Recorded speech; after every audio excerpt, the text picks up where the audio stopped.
52 minutes past 4 and with me your boy Ngubili Mota, and today I have a guest artist again, and I'm our favorite author, Mr. O.E. Bolisi, which is an author and intellectual and indigenous philosopher, postgraduate and youth activist and entrepreneur. Moreover, he is a postgraduate. He acquired a diploma in B&B Technology of Public Management at Cape Peninsula University of Technology, pending honors degree at NMU. In addition, he previously worked as an assistant lecturer at CPUT, the Cape Peninsula University of Technology, and he's also a salesman at Amaba Heritage Publishing, which he has his 3 books, which go by the titles of Umthandazo Wama-Afrika, Uthando Luka Olothando, Mhla Kuwavalwa Ilizwe. I hope nditho right that. Yeah.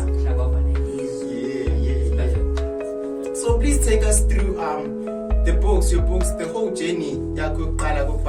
Is it a gift or it's something? When did you discover what you pure ekubhaleni incwadi? To me, I can say it's a gift because I never thought that I could write a book. My only passion that I had was the soccer. The only thing that I knew that I wanna play was the soccer.